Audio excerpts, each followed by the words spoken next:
আজ প্রথমবার চিংড়ি মাছের মালাইকারি বানালাম। বরকে একবার বলাতেই কিন্তু আমাকে অনেকটা গলদা চিংড়ি এনে দিয়েছিল।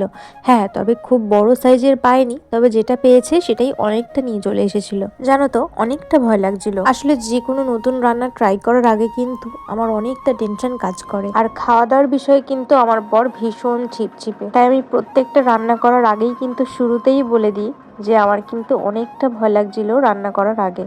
এই একটা কথা হয়তো সব ভিডিওতেই তোমরা আমার শুনতে পেয়ে থাকবে।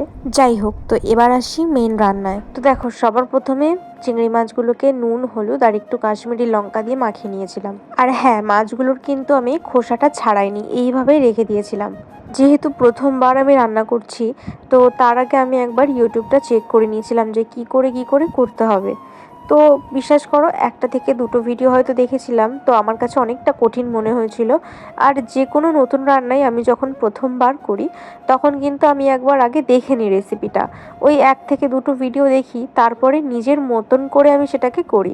কোনো রেসিপির সাথে কিন্তু আমার রান্নার প্রপার মিল একদমই পাওয়া যাবে না। তো বেশিরভাগই ভিডিওতে আমি দেখতে পেয়েছিলাম যে চিংড়ি মাছগুলোকে কিন্তু এভাবে খোসা শুদ্ধই রেখে দিয়েছে।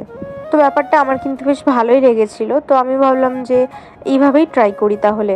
যদি ভালো না লাগে তাহলে পরের বার না হয় খোসা ছাড়িয়েই রান্না করব। তো চিংড়ি মাছটা কিন্তু বেশিক্ষণ ভাজা যাবে না, ওই হালকা 10-20 সেকেন্ড মতন নাড়াচাড়া করে নিয়ে একটু লালচে লালচে হয়ে এলেই নামিয়ে দিতে হবে। বেশিক্ষণ ভাজলে কিন্তু হবে না। তো এরপরে আসি এর মিশ্রণগুলোতে। তো সবার প্রথমে যে পেস্টটা লাগবে সেটা হচ্ছে কাজু বাদাম, একটু টক দই আর হচ্ছে সাদা সর্ষে। আর মৌরিটা আমি প্রথমে অ্যাড করতে ভুলে গিয়েছিলাম, তারপরে আমি আবার মৌরি অ্যাড করে পেস্টটা করে নিয়েছিলাম।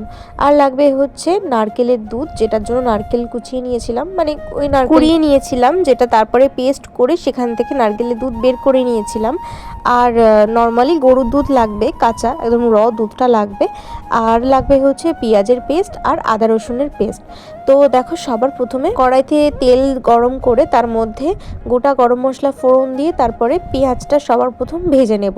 যতক্ষণ না পেঁয়াজের জলটা শুকিয়ে যাচ্ছে ততক্ষণ ভালো করে ভেজে নিয়েছি, আর তাতে কাঁচা গন্ধটাও চলে যাবে। আর তারপরে দিয়ে দিলাম হচ্ছে ওই আদা রসুনের পেস্ট, সেটা দিয়ে ভালো করে কষিয়ে নেওয়ার পরে আস্তে আস্তে নুন, হলুদ, জিরে গুঁড়ো, ধনে গুঁড়ো যা যা লাগে আর কি, লঙ্কার গুঁড়ো, এইগুলো দিয়ে নাড়াচাড়া করে কষিয়ে নিতে তারপরে ওই কাজু বাদাম যেটার পেস্ট ছিল, সাদা সর্ষে, ওই পেস্টটা দিয়ে দিলাম। তারপরে আস্তে আস্তে করে দুধটা দিয়ে দিলাম, আর দিয়ে দিলাম হচ্ছে নারকেলের দুধটা। আর এরই মাঝে কিন্তু শুরুর দিকে আমি একবার চিনি দিয়ে দিয়েছিলাম, তোমরা হয়তো খেয়াল করেছো, কিন্তু আমার বলা হয়ে ওঠেনি। তারপরে দেখো, কারিটা যে একটু ফুটে আসলো, তারপরে দিয়ে দিলাম হচ্ছে চিংড়ি মাছগুলো। চিংড়ি মাছ দিয়ে বেশ কিছুক্ষণ আমি ঢেকে ঢেকে রান্নাটা করেছিলাম। বেশ কিছুক্ষণ মানে মোটামুটি 15-20 মিনিট তো হবেই। আমি এভাবেই ঢেকে ঢেকে ওটাকে অনেকক্ষণ ধরে সময় নিয়ে করেছিলাম। আর তারপরে একদম লাস্টে দিয়ে দিয়েছিলাম গরম মশলা গুঁড়ো আর একটু ঘি। বরের তো খুব ভালো লেগেছিল। তবে ভিডিওটা তোমাদের কেমন লাগলো সেটা কিন্তু অবশ্যই কমেন্ট করে জানিও।